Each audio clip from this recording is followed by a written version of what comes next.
Je suis Adrien Doidy. Toute mon œuvre mathématique est centrée autour des nombres complexes. J'ai contribué à faire progresser la géométrie algébrique et la théorie des systèmes dynamiques. Ces nombres ont une longue histoire. Vous voyez ici à gauche Tartaglia et Cardano, les pionniers qui ont vécu pendant la Renaissance. À droite, Cauchy et Gauss, qui ont consolidé la théorie au XIXe siècle. Les nombres complexes ne sont pas si complexes qu'on pourrait croire. Ils ont d'abord été appelés les nombres impossibles, et on les appelle encore parfois imaginaires.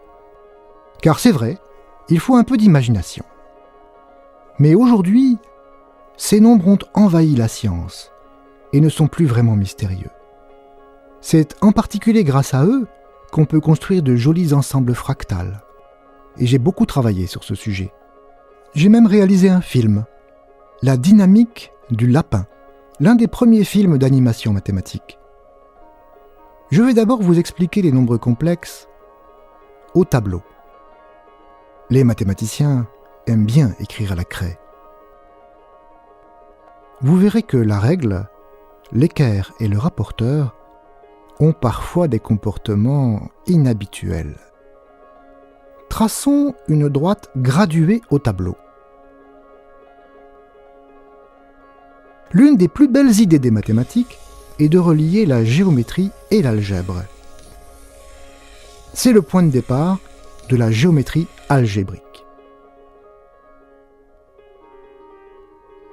Tout comme on ajoute des nombres, on peut ajouter des points. Voici un point rouge sur la droite et un autre point bleu. Additionnons ces deux points. C'est le point vert. 1 plus 2 égale 3. Si les points rouge et bleu se déplacent, il en est de même pour le point vert qui est leur somme. Plus intéressant encore, on peut multiplier des points. Observons par exemple la multiplication par moins 2. Elle transforme le point 1 en le point moins 2, bien sûr. Et si on multiplie encore par moins 2, on doit faire le même mouvement. Changer de côté par rapport à l'origine et doubler la distance à l'origine. On obtient 4, bien sûr. Si on multiplie 2 fois de suite par moins 2, on a multiplié par 4. La multiplication par moins 1 est très simple. Chaque point est envoyé sur son symétrique par rapport à l'origine. C'est-à-dire qu'il faut effectuer un demi-tour. Une rotation de 180 degrés si l'on préfère. Si l'on multiplie un nombre par lui-même, le résultat est toujours positif. Par exemple, si on multiplie par moins 1, on tourne d'un demi-tour. Donc si on le fait une deuxième fois, eh bien, on retombe au point de départ. Et c'est pour cette raison que moins 1 fois moins 1 est égal à plus 1. Tout simplement. Vous voyez par exemple que la multiplication par moins 1 envoie 2 sur moins 2.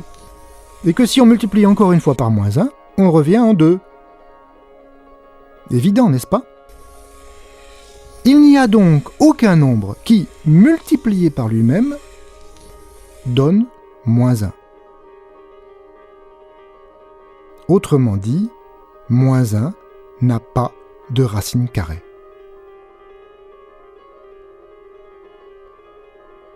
Mais bien sûr, c'était sans compter sur l'imagination des mathématiciens. Robert Argand a eu une très belle idée au début du XIXe siècle. Il s'est dit, puisque multiplier par moins 1, c'est tourner de 180 degrés, sa racine carrée, c'est faire tourner de la moitié, de 90 degrés. Si je tourne 2 fois d'un quart de tour, je tourne d'un demi-tour. Le carré d'un quart de tour, c'est un demi-tour. Donc moins 1. Il suffisait d'y penser. Argand déclare donc que la racine carrée de moins 1 correspond au point qui est l'image de 1 par la rotation de 90 degrés. Mais bien sûr, Cela nous force à sortir de notre droite horizontale. Et nous venons de décider d'attribuer un nombre à des points du plan qui ne sont pas sur la droite. Comme cette construction est un peu bizarre, on dit que ce point racine carrée de moins 1 est un nombre imaginaire. Et les mathématiciens le notent I. Mais une fois que nous avons osé sortir de la droite, la suite est facile. Nous pouvons représenter 2i, 3i, etc. À tous les points du plan correspond un nombre complexe, et réciproquement, tout nombre complexe définit un point du plan. Les points du plan sont devenus des nombres à part entière. Ces nombres peuvent s'ajouter comme des nombres ordinaires. Regardez le point rouge, qui est le point 1 plus 2i. Ajoutons-lui 3 plus i, qui est le point bleu. Eh bien, on peut tout simplement faire l'addition comme l'apprennent les écoliers. Ça fait 4 plus 3i. Du côté géométrique, ce n'est que l'addition des vecteurs. Vous voyez que les nombres complexes s'ajoutent sans problème.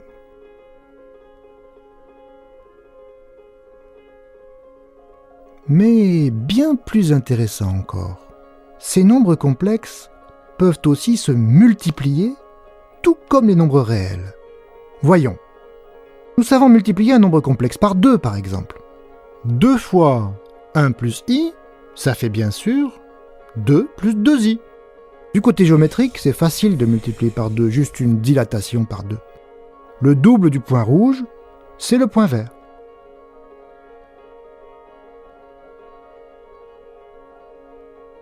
Multiplier par i, c'est pas difficile non plus, puisque nous savons que i correspond à un quart de tour. Pour multiplier 3 plus i par i, il suffit donc de faire tourner le point d'un quart de tour. On trouve moins 1 plus 3i. Pas si complexe, ces nombres complexes.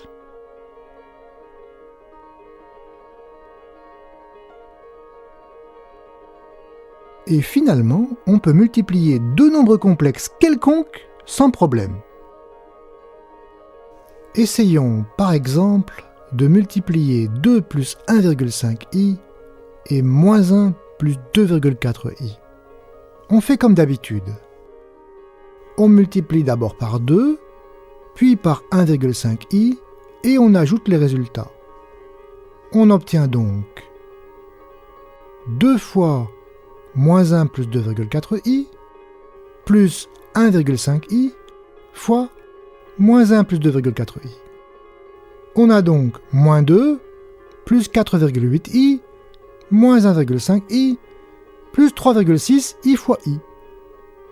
Mais souvenons-nous que i au carré égale moins 1, puisque c'est pour ça qu'on l'a inventé. Ça fait moins 2 plus 4,8i moins 1,5i moins 3,6. Rangeons un peu tout cela. On trouve moins 2 moins 3,6 plus 4,8i moins 1,5i. C'est-à-dire moins 5,6 plus 3,3i. Et bien voilà, nous sommes maintenant capables de multiplier les nombres complexes. Autrement dit, nous savons multiplier les points du plan. C'est incroyable. On croyait que le plan est de dimension 2 car il faut deux nombres pour décrire la position d'un point quelconque. Et maintenant je vous dis qu'il suffit en fait d'un seul nombre. Bien sûr, nous avons changé nos nombres. Et il s'agit maintenant de nombres complexes. C'est l'occasion de définir deux notions, le module et l'argument d'un nombre complexe.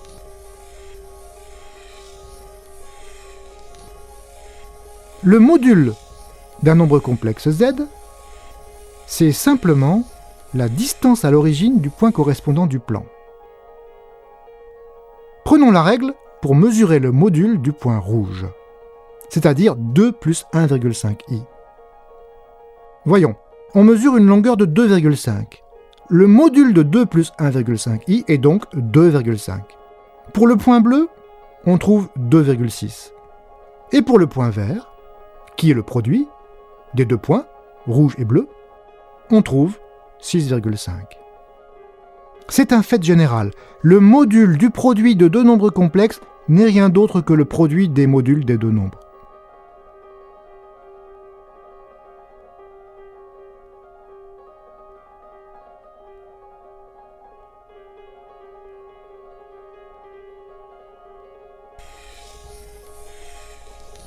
L'argument d'un nombre complexe s'obtient en mesurant l'angle entre l'axe des abscisses et la droite joignant l'origine au point. Ici, par exemple, l'argument du nombre complexe rouge est égal à 36,8 degrés. Celui du point bleu est 112,6 degrés. Et celui du produit, le point vert, est 149,4 degrés. C'est la somme des arguments des deux nombres.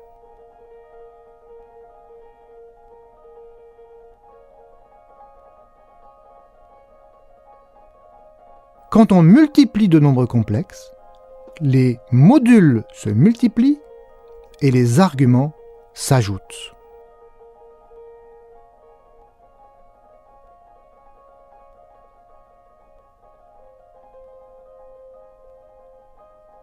Terminons notre première rencontre des nombres complexes avec la projection stéréographique.